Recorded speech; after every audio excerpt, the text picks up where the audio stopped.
El dengue es una enfermedad viral transmitida por el mosquito de la especie Aedes aegypti, principalmente por el mosquito hembra. El 80% de las infecciones por el virus del dengue pueden ser leves y asintomáticas.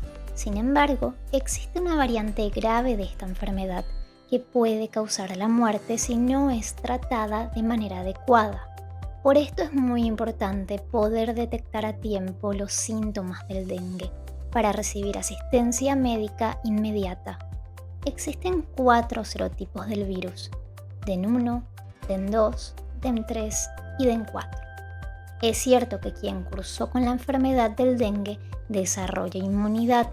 Sin embargo, a lo largo de la vida es posible infectarse hasta 4 veces, ya que la inmunidad es específica para cada serotipo. Una persona puede tener dengue varias veces. Si se enferma por segunda vez, es más probable que tenga dengue grave. El principal reservorio del virus del dengue es el ser humano.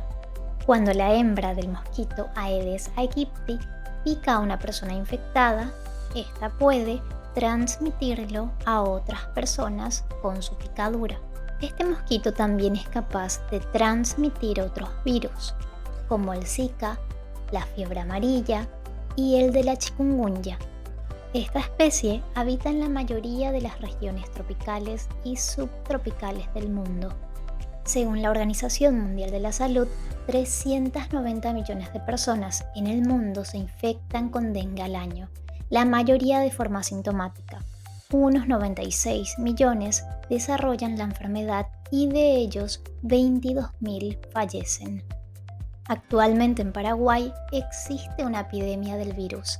Se identificó la cocirculación de los serotipos DEN1 y DEN2, y en lo que va del año hay 3.370 casos de dengue en las últimas 3 semanas. El 71% de los casos proviene de Central, Asunción, Itapúa y Paraguarí, existiendo más casos por el serotipo DEN2, en un 81%. El mosquito que pica a los humanos y transmite el dengue es la hembra. El macho no se alimenta de sangre, ya que no tiene la capacidad para picar mamíferos. La hembra es más grande que el macho y tiene boca y antenas diferentes. Entonces, solo los mosquitos hembra pican. Esto es porque necesita sangre para que su metabolismo funcione y se desarrolle en sus huevos. El mosquito hembra es más activo al amanecer y al atardecer, pero también puede picar en otros momentos del día.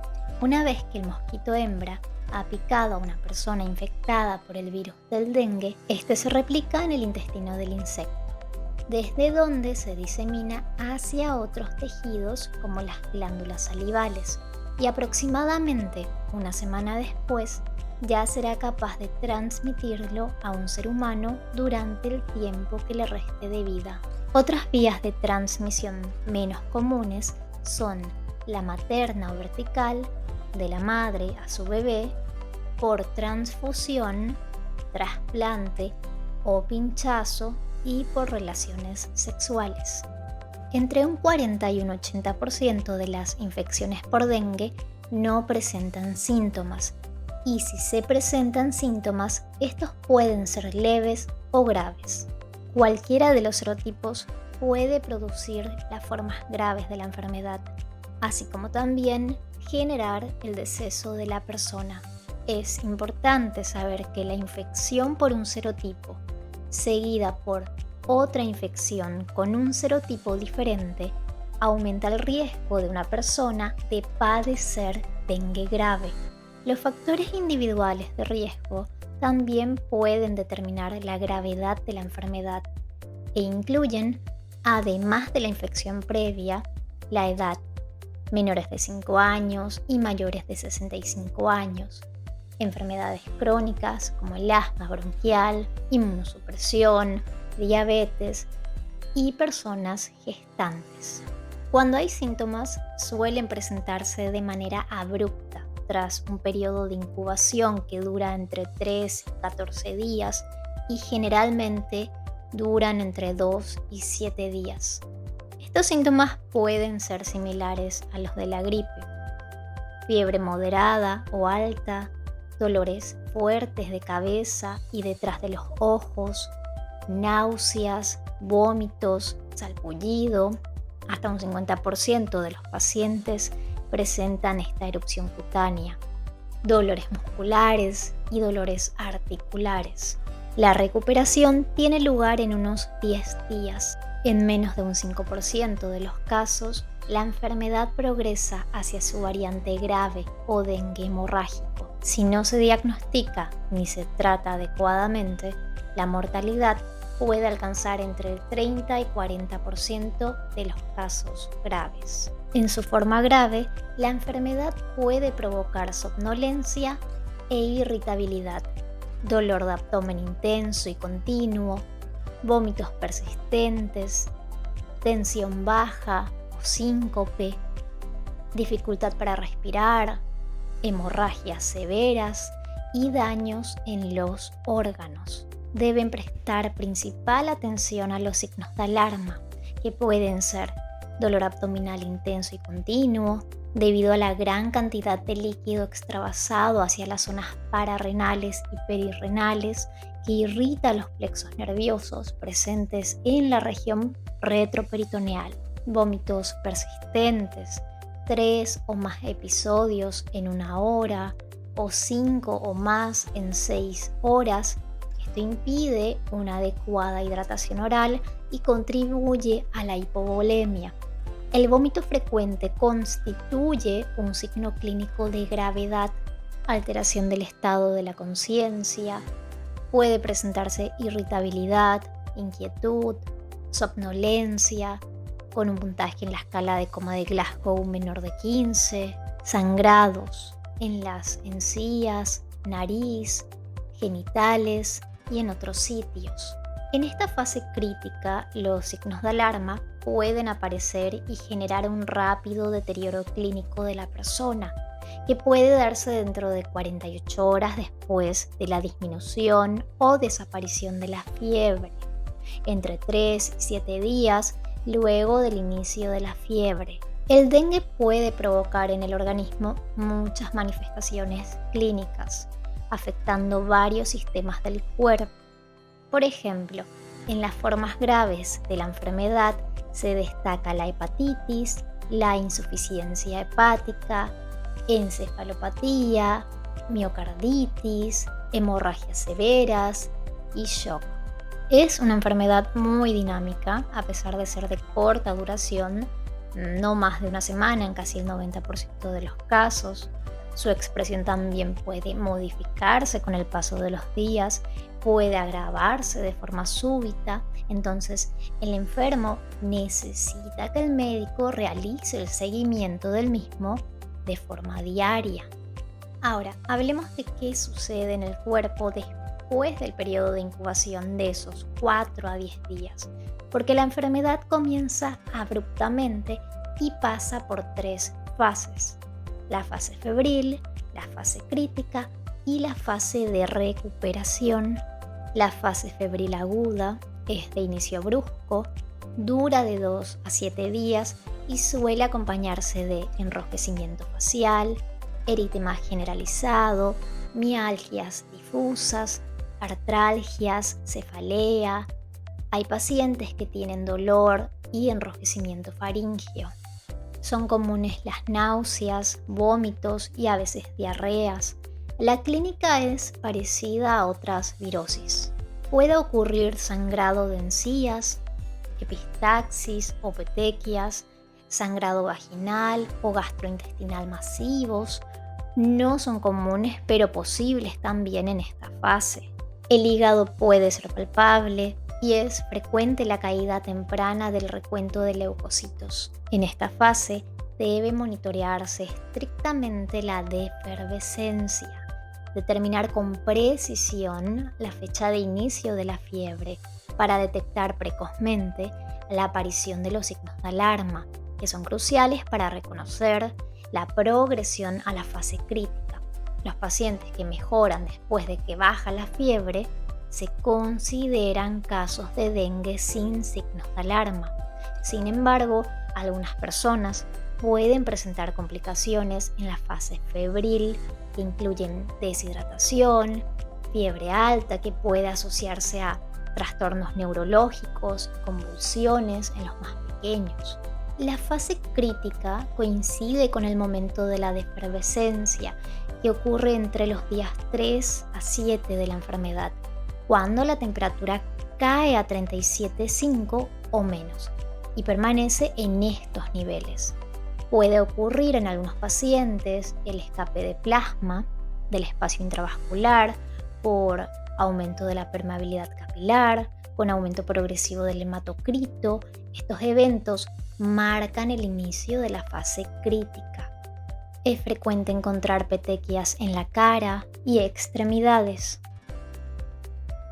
Pueden aparecer equimosis espontáneas y las hemorragias son frecuentes en los sitios de venopunción. En ocasiones puede aparecer un exantema eritematoso, maculopapular o hemorrágico, edema de párpados u otros sitios, hemorragias subconjuntivales, puede haber cianosis periférica o peribucal. En la fase crítica se pueden presentar problemas que incluyen el choque por la extravasación de plasma, las hemorragias graves y compromiso serio de los órganos.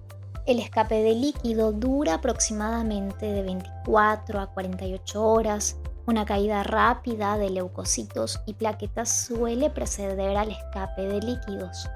El grado de aumento del hematocrito refleja fielmente la importancia del escape plasmático y sirve como guía para la reposición de fluidos. En esta fase puede demostrarse derrame pleural y ascitis, según la severidad del escape de líquido y el volumen del reemplazo de fluidos durante el tratamiento del paciente. Un signo precoz del escape importante de líquidos es la disminución de la presión de pulso, que es la diferencia entre la presión sistólica y diastólica de 20 milímetros de mercurio o menos, el cual se lo ha relacionado como un marcador de severidad. Por ello es muy importante buscarlo. Cuando el escape es masivo o se demora el tratamiento, la respiración se hace rápida y dificultosa. El pulso se vuelve débil, rápido y filiforme y los ruidos cardíacos apagados. Es frecuente hallar hepatomegalia, constatándose derrames en cavidades serosas, ascitis o hidrotórax. La radiografía de tórax o ecografías pueden ser necesarios para confirmar el escape de líquidos. Se considera que un paciente está en choque si la presión del pulso es de 20 milímetros de mercurio o menos, o si hay signos de mala perfusión capilar como son las extremidades frías, llenado capilar lento o pulso rápido y débil, tanto en niños como en adultos. Debe tenerse en cuenta que en los adultos la presión de pulso de 20 milímetros de mercurio o menos puede indicar un choque más grave. La hipotensión suele asociarse con choque prolongado y a menudo se complica por sangrado importante. El cuadro, finalmente, evoluciona hacia el choque hipovolémico con hipoperfusión tisular, daño orgánico múltiple, acidosis metabólica, hemorragias masivas. El sangrado masivo causa además mayor hipotensión y leucocitosis. Existen formas graves del dengue, donde algunos pacientes pueden desarrollar falla grave de órganos en ausencia de escape de plasma, como hepatitis, encefalitis, miocarditis. Algunos pacientes pasan de la fase febril a la crítica sin defervescencia y en estos pacientes debe usarse el recuento de leucocitos, plaquetas y el hematocrito como parámetros de diagnóstico de la fase crítica. De acuerdo a la clasificación de la enfermedad, los pacientes que defervescen y no desarrollan escape de plasma o daño de órganos son clasificados como pacientes con dengue sin signos de alarma. mientras que aquellos que presenten signos de alarma son clasificados como dengue con signos de alarma, y los pacientes que hacen escape severo de plasma o daño grave de órganos se clasifican como pacientes con dengue grave. En los pacientes con signos de alarma o dengue grave que sobreviven tras las 24 a 48 horas de la fase crítica, van a reabsorber en forma gradual, en las siguientes 48 o 72 horas, el líquido escurrido al compartimiento extravascular. Y este fenómeno se acompaña de una sensación de bienestar, recuperación del apetito, desaparición de las molestias gastrointestinales, estabilización de los signos vitales y aumento de la diuresis. Algunos pacientes desarrollan un exantema característico, descrito como de islas blancas en un mar rojo. Otros experimentan prurito generalizado, a veces intenso, particularmente en palma de manos y planta de los pies. La bradicardia y cambios del ECG son frecuentes en esta etapa. El hematocrito se estabiliza o puede bajar por el efecto dilucional de la reabsorción de líquidos. Los leucocitos se elevan de nuevo y precede, característicamente, al aumento de las plaquetas. Si se ha administrado cantidades excesivas de fluidos en la fase crítica, puede ocurrir distrés respiratorio, edema pulmonar o falla cardíaca congestiva a partir de la reabsorción del derrame pleural y la ascitis.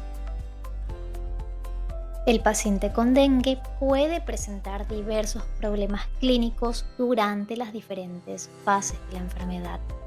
En la fase febril tenemos deshidratación, fiebre alta que puede asociarse a trastornos neurológicos, convulsiones en los niños pequeños. En la fase crítica, choque por extravasación de plasma, hemorragias graves, compromiso serio de órganos. En la fase de recuperación, hipervolemia, si la terapia intravenosa de fluidos fue excesiva. Ni el dengue ni el dengue grave cuentan con un tratamiento específico, pero el diagnóstico temprano y el acceso a una asistencia médica adecuada reduce la tasa de mortalidad a menos del 1%. El objetivo del tratamiento del dengue grave es aliviar los síntomas y mantener a la persona en las mejores condiciones posibles para que supere la enfermedad. El tratamiento de dengue grave requiere un diagnóstico lo más rápido posible y, en general, hospitalización y aislamiento, hidratación por vía intravenosa y soporte con la medicación sintomática apropiada. En los casos leves, lo más indicado es el tratamiento analgésico y antipirético y aislamiento para evitar contagios. El tratamiento analgésico y antipirético nunca debe ser con ibuprofeno o aspirina por el aumento del riesgo de hemorragia.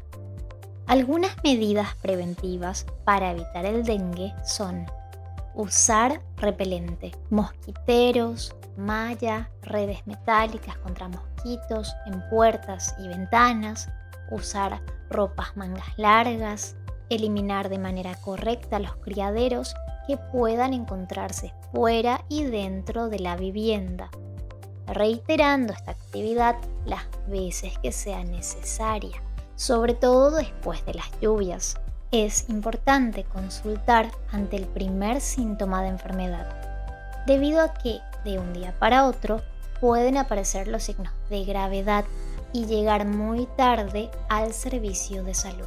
Los signos que advierten de esta complicación se presentan entre 3 y 7 días después de los primeros síntomas y se acompañan de un descenso de la temperatura corporal.